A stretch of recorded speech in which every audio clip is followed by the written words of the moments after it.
Right, सो अब हम लोग आ गए हैं चैप्टर नंबर 3 पे, and this chapter is again about business, but we are going to classify business. Business को कितने कैटेगरीज में बांट सकते हैं? 2 कैटेगरीज में बांट सकते हैं, as you can see on the screen. आपको नोट्स में दिख रहा होगा, नोट्स आप टेलीग्राम से डाउनलोड कर लेना, टेलीग्राम का लिंक नीचे दिया हुआ है डिस्क्रिप्शन बॉक्स में। बिजनेस कितने टाइप्स के हो सकते हैं? बिजनेस एक्टिविटी जो है वो 2 टाइप के हो सकते हैं।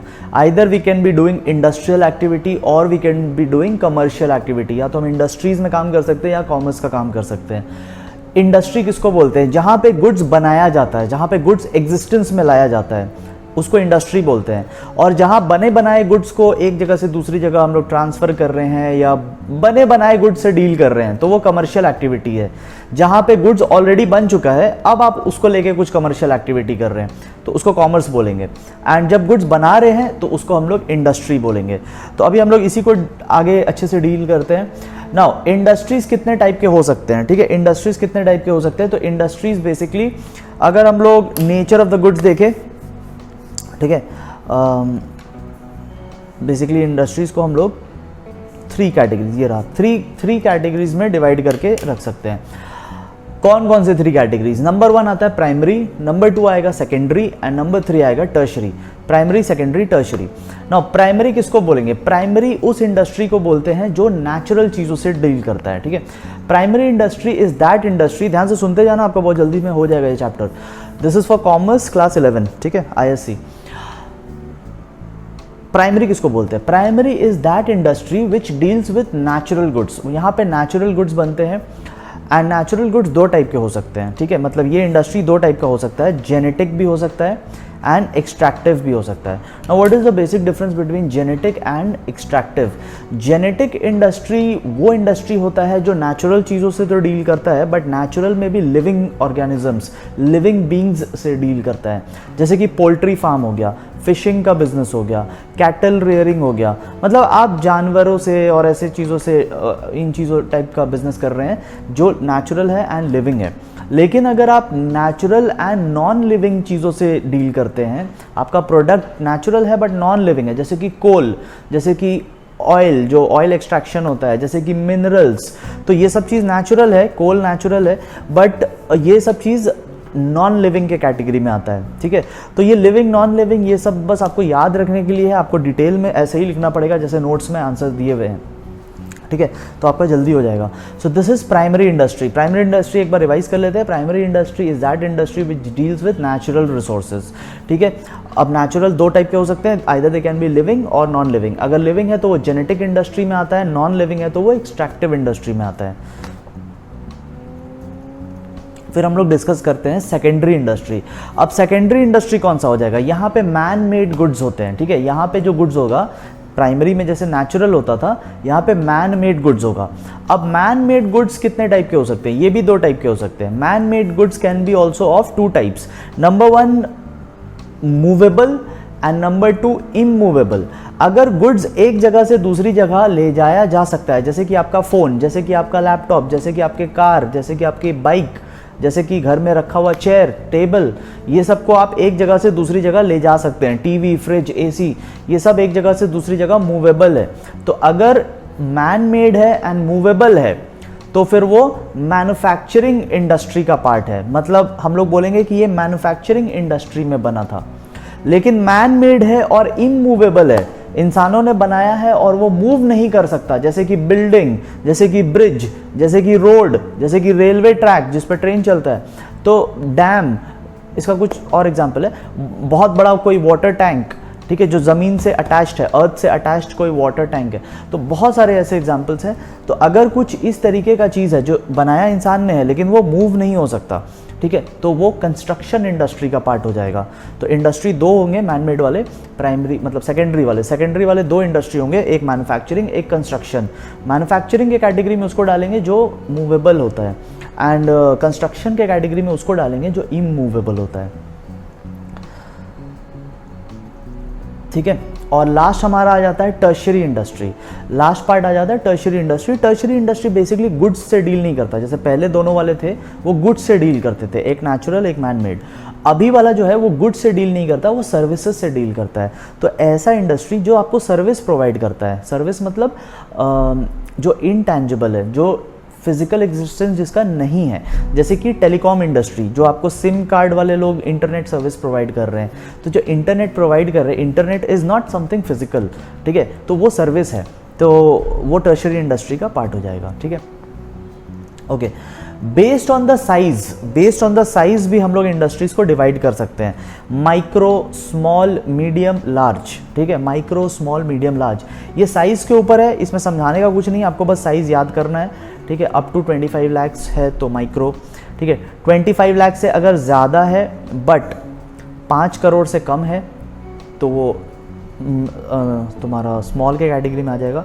5 करोड़ से अगर ज़्यादा है लेकिन 10 करोड़ तक है तो वो मीडियम, और फाइनली अगर वो 10 करोड़ से ज़्यादा है तो फिर वो लार्ज के कैटेगरी में आ जाएगा। ये गुड्स का था। फिर सर्विस का भी है, सर्विस का भी लिमिट वहीं पे दिया हुआ है, ठीक है, सर्विस का भी लिमिट यहीं पे दिया है। ये कोई कॉन्सेप्ट नहीं है, ये खाली इन्फॉर्मेशन है, तो इसको एक बार याद कर लेना क्योंकि ये केवल लर्निंग का है, this no concept over here. अच्छा, और एक आ जाता है on the basis of types of products जो ये लोग बनाते हैं। अगर बहुत बड़ा प्रोडक्ट बना रहे हैं, शिप के जैसे, एरोप्लेन के जैसे, ट्रेन के जैसे, ऐसे बड़े बड़े प्रोडक्ट्स बना रहे हैं, तो ऐसे इंडस्ट्री को हैवी इंडस्ट्री बोलेंगे। और अगर छोटे छोटे प्रोडक्ट्स बन रहे हैं जैसे कि पेन हो गया, फ़ोन हो गया, ठीक है, कोई फेस क्रीम हो गया, ऐसे ऐसे चीज़ अगर बन रहे हैं तो फिर वो स्मॉल नेचर का गुड्स है ना, लाइट नेचर का गुड्स है, तो इस इंडस्ट्री को भी लाइट इंडस्ट्री बोलेंगे।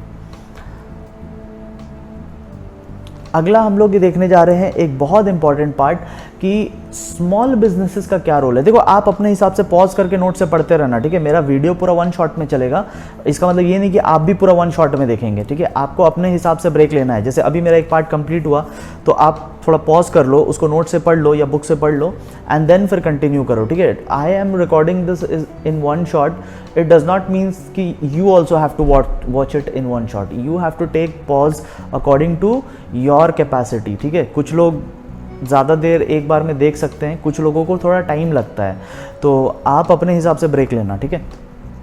अब हम लोग डिस्कस करते हैं कि स्मॉल जो बिजनेसेस है, स्मॉल इंडस्ट्रीज़ जो है, उनका क्या रोल है इंडिया में।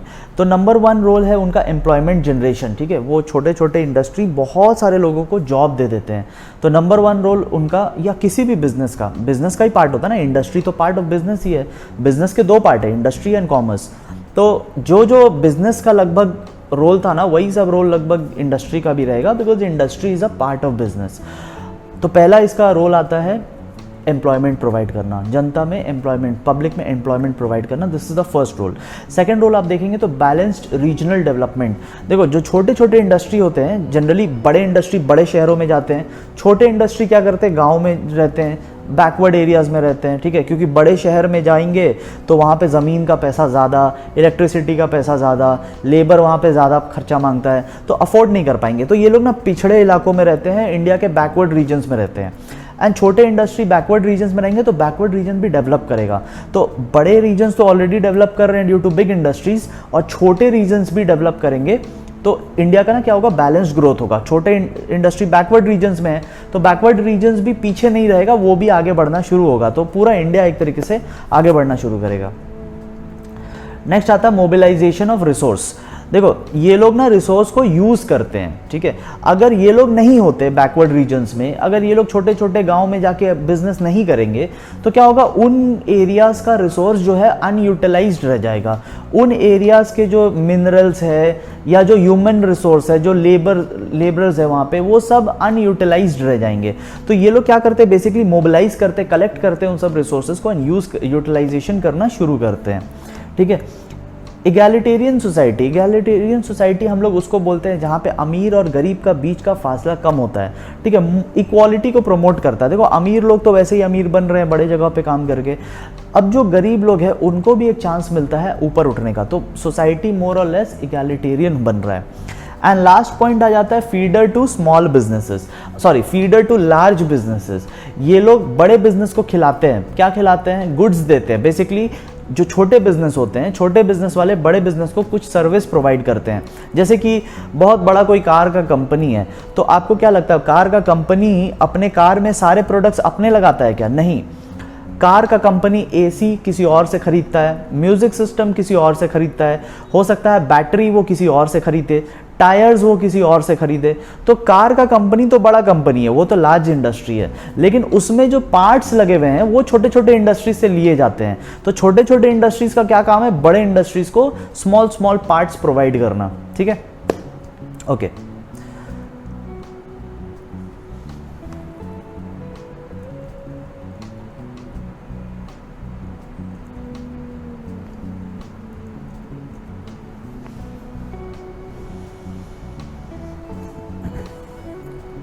तो हमने बिजनेस का दो पार्ट देखा था, एक इंडस्ट्री एक commerce. Industry we have done, now we are going to see commerce. Commerce क्या होता है, कमर्शियल एक्टिविटी किसको बोलते हैं, कॉमर्स किसको बोलेंगे। गुड्स जो बन गया प्रोड्यूसर के पास, अब प्रोड्यूसर से उसको लेकर के आना है हमें तुम्हारा सेल बायर तक। ठीक है, प्रोड्यूसर से बायर तक लेकर आना है, प्रोड्यूसर से कंज्यूमर तक लेकर आना है। तो वो गुड्स आएगा कैसे, due to commercial activities. Transportation commercial activity है, एडवर्टाइजिंग कमर्शियल एक्टिविटी है, storing of the goods commercial activity है। बेसिकली गुड्स बनने के बाद बायर तक पहुंचने तक जितने भी बीच में एक्टिविटीज होंगे वो सारे के सारे कमर्शियल एक्टिविटीज या कॉमर्स कहलाएंगे। ठीक है, तो क्या क्या होता है इसमें, पहली बात तो ये एक इकोनॉमिक एक्टिविटी है, क्योंकि बिजनेस ही इकोनॉमिक एक्टिविटी है, तो बिजनेस का पार्ट कॉमर्स भी तो इकोनॉमिक एक्टिविटी होगा। नेक्स्ट इसमें exchange of goods and services होगा। मैंने बोला पहले से कि यहाँ पे गुड्स बनेंगे नहीं, यहाँ पे गुड्स एक्सचेंज होंगे। गुड्स बनते कहाँ पे थे, इंडस्ट्री में। कॉमर्स में क्या होगा, बनेगा नहीं गुड्स, गुड्स एक्सचेंज होगा बस, buyer to seller, seller to another buyer. मतलब पहले प्रोड्यूसर टू सेलर आएगा। ठीक है, प्रोड्यूसर ने गुड्स बना दिया, वो आएगा सेलर के पास, सेलर से जाएगा बायर के पास। ठीक है, एंड ये प्रॉफिट मोटिव के लिए किया जाता है, क्योंकि कॉमर्स भी तो बिजनेस का पार्ट है, एंड बिजनेस जब प्रॉफिट के लिए होता है तो कॉमर्स भी प्रॉफिट के लिए ही होगा। ठीक है, तो तुम देखोगे यहाँ पे फीचर्स वही सब आ रहे हैं, कॉमर्स वाले ही फीचर्स आ रहे हैं। रेगुलरिटी, सॉरी बिजनेस वाले ही फीचर्स आ रहे हैं। बिजनेस में भी यही सब फीचर हमने पढ़ा था। रेगुलरिटी होना चाहिए, बार बार अगर आप इस एक्टिविटी को करते हैं तो वो कॉमर्स कहलाएगा। ठीक है, तो रेगुलरिटी होना चाहिए। Number 5, creation of utilities. Utilities क्या होता है, जब आप ह्यूमन वांट्स को सेटिस्फाई करते हैं तो आपने यूटिलिटी क्रिएट किया, ऐसा बोला जाता है कि अगर आपने ह्यूमन वांट को सेटिस्फाई किया है तो आपने यूटिलिटी क्रिएट किया। तो ह्यूमन वांट्स को सेटिस्फाई करने के लिए कॉमर्स किया जाता है। बायर को चाहिए प्रोडक्ट और कॉमर्स उसको प्रोडक्ट दिलवाता है, तो यूटिलिटी क्रिएट हो गया। And lastly it is part of the business. ठीक है, बिजनेस के दो पार्ट होते हैं, इंडस्ट्री एंड कॉमर्स। तो commerce is a part of business. ठीक है, आप पॉज करके ये सबको पढ़ते रहना। ठीक है, ये तो समझने के लिए, वीडियो समझने के लिए काफ़ी है, लेकिन लर्न करना तो नोट से ही पड़ेगा, है ना। लर्निंग नोट से होगा, अंडरस्टैंडिंग वीडियो से हो जाएगा। नेक्स्ट वेरी इंपॉर्टेंट टॉपिक, अब हम लोग देखने जा रहे हैं कि कॉमर्स कौन कौन से हिंड्रेंसेस को कम करता है। हिंड्रेंसेस मतलब डिफिकल्टीज। तो कॉमर्स के चलते कौन कौन से डिफिकल्टीज खत्म होते हैं। ठीक है, तो पहला हिंड्रेंस है हिंड्रेंस ऑफ पर्सन। तुम यहाँ पे देखोगे अंडरलाइन किया हुआ है, commerce removes hindrances of person by trade. Trade के वजह से एक पर्सन से दूसरे पर्सन तक गुड्स पहुंचने का जो डिफिकल्टी था, गुड्स अभी प्रोड्यूसर के पास है, कल को वो गुड्स बायर के पास पहुंचेगा, तो पहुंचाएंगे कैसे, ये एक प्रॉब्लम है ना। एक पर्सन के पास है, दूसरे पर्सन तक कैसे जाएगा, कॉमर्स के थ्रू जाएगा, ट्रेड के थ्रू जाएगा, सेलिंग बाइंग इन सब के थ्रू जाएगा। तो कॉमर्स पर्सन का डिफिकल्टी को रिमूव करता है, हिंड्रेंसेस को रिमूव करता है। नेक्स्ट आता है हिंड्रेंस ऑफ प्लेस। अब प्रोड्यूसर बैठा है मुंबई में और बायर बैठा है असम में, तो महाराष्ट्र से असम अब गुड्स कैसे जाएगा, ट्रांसपोर्टेशन के थ्रू। Transportation is a commercial activity. तो हिंड्रेंस ऑफ प्लेस रिमूव होता है, commerce solve this problem by transportation. Transportation के हेल्प से गुड्स को महाराष्ट्र से असम तक भेजा जा सकता है, ट्रांसपोर्टेशन के हेल्प से। So transportation is a commercial activity. यहाँ क्या कौन सा प्रॉब्लम सॉल्व हुआ, प्लेस का, जो इतना दूरी था ना, ये दूरी का प्रॉब्लम सॉल्व हो गया। नेक्स्ट आता है टाइम का प्रॉब्लम। अब टाइम का प्रॉब्लम कैसे सॉल्व होता है, टाइम का प्रॉब्लम सॉल्व होता है वेयर हाउसिंग या स्टोरिंग से। ठीक है, जब हम लोग गुड्स को स्टोर करते हैं ना, when we store the goods, तो हम लोग टाइम का जो प्रॉब्लम है उसको सॉल्व करते हैं। जैसे गुड्स बहुत ज़्यादा बन जाता है तो उसको वेयर हाउस में या स्टोर हाउस में हम लोग रख देते हैं। फिर जब ज़रूरत पड़ेगा, क्या वर्ड बोला, जब ज़रूरत पड़ेगा, मतलब जिस टाइम ज़रूरत पड़ेगा, जिस भी वक्त ज़रूरत पड़ेगा, उस टाइम हम लोग वेयर हाउस से निकाल लेंगे और गुड्स को यूज कर लेंगे। तो गुड्स अभी स्टोर हाउस में है and then goods will be used when it will be required, whenever it will be required, at whichever time it will be required। तो यहाँ पे टाइम का प्रॉब्लम सॉल्व हो रहा है, ठीक है। तो कॉमर्स टाइम का प्रॉब्लम सॉल्व कर दिया। नेक्स्ट प्रॉब्लम एक्सचेंज, ठीक है। एक्सचेंज कैसे करेंगे गुड्स को, मतलब बायर को चाहिए गुड्स सेलर से, तो सेलर के थ्रू बायर तक आएगा कैसे, इसके लिए लगेगा पैसा, और पैसा हम लोग कैसे पेमेंट कर देंगे, बैंक्स के थ्रू पेमेंट कर देंगे, ठीक है। तो बैंक्स हेल्प करता है हमें। Banking activity is a commercial activity. Banking के मदद से हम लोग गुड्स एक्सचेंज कर सकते हैं, मतलब हमको गुड्स मिल जाएगा और हम पैसा सामने वाले को दे देंगे। तो एक्सचेंज का प्रॉब्लम भी कॉमर्स हेल्प करता है सॉल्व करने में, ठीक है। नंबर 5 आप देखेंगे तो नंबर 5 में नॉलेज का प्रॉब्लम, मतलब बायर को पता कैसे चलेगा कि प्रोड्यूसर ने कुछ बनाया। मान लो आप प्रोड्यूसर है और आपने एक बहुत अच्छा मान लो आपने कुछ नया कोल्ड ड्रिंक्स निकाला है, ठीक है। आपने एक नया कोल्ड ड्रिंक्स बनाया है, ठीक है। बहुत अच्छा आपको एक फार्मूला मिला जिसमें कैलोरीज भी कम है और मिठास भी अच्छा है, तो आपने एक बहुत अच्छा कोल्ड ड्रिंक्स बनाया। तो आपने बना तो लिया, आप प्रोड्यूसर है, आप बनाना तो शुरू कर दिए, कंज्यूमर को कैसे पता चलेगा, नॉलेज कैसे आएगा कंज्यूमर को, ये प्रॉब्लम कैसे सॉल्व होगा, एडवर्टाइजिंग के थ्रू। तो एडवर्टाइजिंग भी कमर्शियल एक्टिविटी हो गया। एडवर्टाइजिंग के हेल्प से commerce difficulty of knowledge, hindrance of knowledge को भी ओवरकम कर लेता है, ठीक है। लास्ट आता है हिंड्रेंस ऑफ रिस्क। देखो रिस्क है बिजनेस में, आपका गुड्स जा रहा है ट्रक में और ट्रक पलट गया ब्रिज से, ट्रक गिर गया ब्रिज से नीचे, पूरा का पूरा गुड्स डैमेज। तो मतलब बेसिकली बिजनेस में लॉस हो सकता है ना, बिजनेस में किसी तरीके से भी लॉस हो सकता है। हमारा गुड्स डैमेज हो सकता है, हमारा गुड्स चोरी हो सकता है, हमारे गुड्स में आग लग सकता है, बहुत कुछ हो सकता है। तो इसका हिंड्रेंस, इसका डिफिकल्टी को कॉमर्स कैसे दूर करेगा, इंश्योरेंस से। यहाँ नेक्स्ट पेज में लिखा है, ठीक है। इंश्योरेंस के हेल्प से, इंश्योरेंस के हेल्प से हम लोग अपना जो रिस्क ऑफ लॉस है उसको कम कर सकते हैं। इंश्योरेंस में होता क्या है, बेसिकली हम लोग एक इंश्योरेंस कंपनी से डील करते हैं, ठीक है। हम लोग इंश्योरेंस कंपनी के पास जाते हैं और उसे डील करते हैं कि आप हमें लॉस अगर हो जाए तो आप हमें कॉम्पेंसेट कर देना, आप हमें लॉस का भरपाई कर देना, ठीक है। इसके लिए हमें कुछ अग्रीमेंट करना पड़ता है, कुछ पैसे देने पड़ते हैं टू बाई दिस अग्रीमेंट, ठीक है। इंश्योरेंस के बारे में डिटेल में we will be discussing in the later chapter. हमारा जो आखिरी चैप्टर रहेगा कॉमर्स का, चैप्टर 23 एंड 24, वो इंश्योरेंस के ऊपर है, जहाँ पे हम लोग पूरा मॉडल समझेंगे कि ये इंश्योरेंस का क्या मॉडल है, कैसे इंश्योरेंस कंपनी को कमाई होता है और हमें क्या क्या फ़ायदा होता है। अभी हम उस मॉडल पे नहीं जा रहे बिकॉज बहुत टाइम लग जाता है, सो पूरा का पूरा चैप्टर करना है, so will do it later on. अभी हम बस इतना समझ रहे हैं कि इंश्योरेंस करने के चलते मेरे को लॉस होने के चांसेस कम हो जाते हैं। So what ever loss I will be suffering that will be paid by the insurance company, and मेरा लॉस का जो रिस्क था वो कम हो जाता है। तो कॉमर्स हिंड्रेंस ऑफ रिस्क को भी कम करता है, ठीक है। Coming to the last part of the chapter, अब हम लोग डिस्कस करेंगे कि कॉमर्स के कितने पार्ट होते हैं। तो बिजनेस के 2 पार्ट थे, इंडस्ट्री एंड कॉमर्स। अब कॉमर्स के कितने पार्ट है, तो 2 पार्ट है, एक होता है ट्रेड और एक होता है एड्स टू ट्रेड, ठीक है। एक होता है ट्रेड एंड एक होता है aids to trade. Aids to trade मतलब हेल्प इन ट्रेड, जो ट्रेड करने में हेल्प करे। ट्रेड का मतलब क्या होगा, ट्रेड का मतलब होता है buying and selling of goods. बहुत सिंपल वर्ड्स में बोला जाए तो buying and selling of goods को ट्रेड बोलते हैं, ठीक है। जब हम लोग गुड्स खरीदते हैं या बेचते हैं, होलसेलर खरीद रहा है प्रोड्यूसर से, वो बेच रहा है रिटेलर को, रिटेलर खरीद रहा है होलसेलर से, वो बेच रहा है कंज्यूमर को। तो ये जो बाइंग सेलिंग चल रहा है ना, इसको हम लोग बोलते हैं ट्रेड, ठीक है। This is called trade. अब ट्रेड कितने टाइप के हो सकते हैं, 2 टाइप्स के हो सकते हैं। एक को बोलते हैं डोमेस्टिक या होम ट्रेड, एक को बोलते हैं फॉरेन ट्रेड। होम ट्रेड किसको बोलते हैं, जहां बायर और सेलर दोनों इंडियन है, एक ही देश के है, तो वो होम ट्रेड हो गया। बायर भी यहीं का है, सेलर भी यहीं का है, बाइंग सेलिंग यहीं हो रहा है, तो that is home trade. Foreign trade क्या हो जाएगा, फॉरेन ट्रेड हो जाएगा जहां एक पार्टी दूसरे देश का होगा, या तो बायर दूसरे देश का होगा या तो सेलर दूसरे देश का होगा, ठीक है। And between India and some other country वो ट्रेड चलेगा, तो उसको फॉरेन ट्रेड बोलते हैं। नाउ होम ट्रेड में क्या क्या हो सकता है, होम ट्रेड में 2 चीज होता है, wholesale trade and retail trade. इनके ऊपर हमें डिटेल में एक चैप्टर करना है, तो यहाँ पे बहुत डिटेल में नहीं जाएंगे। होलसेल के ऊपर एक पूरा का पूरा चैप्टर है, आपका इंतजार कर रहा है। रिटेलर के ऊपर आपका पूरा एक चैप्टर है जो आपका वेट कर रहा है। तो अभी हम लोग खाली मीनिंग डिस्कस करेंगे, ज़्यादा डिटेल में नहीं जाएंगे, ज़्यादा डिटेल में चैप्टर करना है आगे जाके। होम ट्रेड मतलब डोमेस्टिक ट्रेड, दोनों बायर और सेलर दोनों यहीं के हैं। यहाँ पे पहला आ जाता है होलसेल ट्रेड। होलसेल ट्रेड क्या होता है? जो प्रोड्यूसर से गुड्स खरीदता है एंड रिटेलर को गुड्स बेचता है। ज़्यादा क्वांटिटी में ये होता है, ठीक है, ज़्यादा क्वांटिटी हम लोग प्रोड्यूसर से खरीदते हैं एंड रिटेलर को बेचते हैं। तो जो पर्सन ये कर रहा होता है उसको होलसेलर बोलते हैं and this type of trade is known as wholesale trade. Retail trade क्या होता है? रिटेलर होलसेलर से खरीदता है एंड फाइनल कंज्यूमर को गुड्स बेचता है।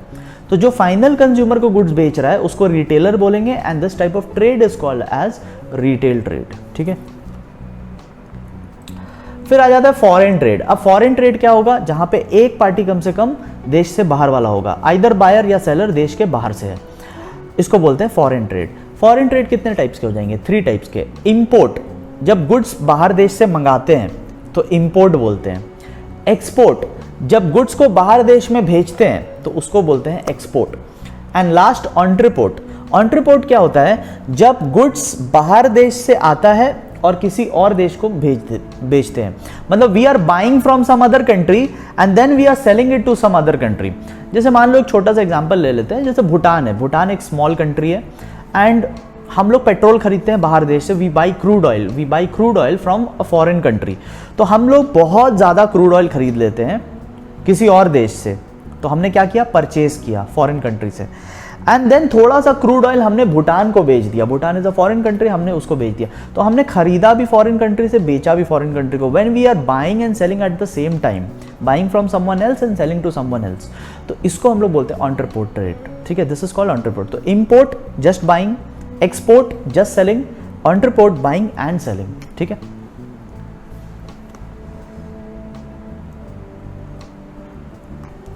अब हम लोग देख लेते हैं aids to trade. Aids to trade मतलब वो चीज़ें जो ट्रेड करने में हेल्प करे, ठीक है, those thing which will help in trade. तो पहला आ जाता है ट्रांसपोर्टेशन। ट्रांसपोर्टेशन होगा तभी तो गुड्स एक प्लेस से दूसरे प्लेस पे जाएगा।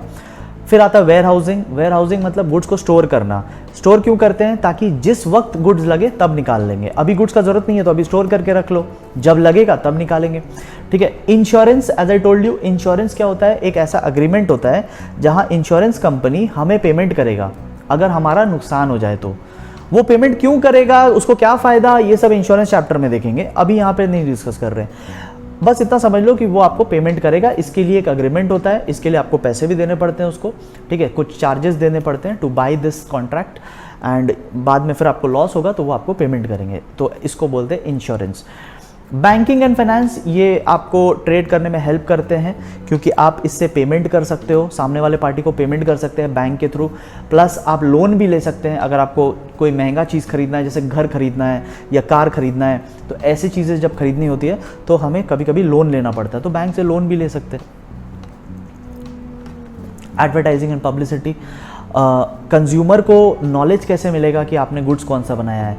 तो नॉलेज मिलेगा थ्रू एडवर्टाइजिंग एंड पब्लिसिटी, ठीक है। तो जब आप एडवर्टाइज करेंगे तो कंज्यूमर को नॉलेज मिल जाएगा। So advertising also helps in trade, ठीक है। कंज्यूमर को नॉलेज मिलेगा तभी तो कंज्यूमर खरीदेगा ना, तो एडवर्टाइजिंग हेल्प करता है ट्रेड में, ठीक है। So basically this is our chapter 3, ठीक है। आई होप आपको सब कुछ समझ में आ गया होगा। This is the content of the chapter. देखो, वीडियोस यूज करना जस्ट चैप्टर को समझने के लिए, ठीक है। यहाँ पे पढ़ाई नहीं हो रहा है। What we are doing here is not studies, we are just doing one part of studies. Studies के 2 पार्ट है, अंडरस्टैंडिंग एंड लर्निंग। लर्निंग वाला पार्ट आपको करना होगा, अंडरस्टैंडिंग वीडियो से हो जाएगा, ठीक है। इस वीडियो को देख के आपको पूरा चैप्टर समझ में तो आ जाएगा, लेकिन आपको अंडरस्टैंडिंग के अलावा लर्निंग भी करना है। तो लर्निंग के लिए आपको नोट्स लगेंगे एंड नोट्स डिस्क्रिप्शन बॉक्स में दिया हुआ है। हम लोग मिलेंगे चैप्टर 4 में इसके बाद। Thank you so much everyone.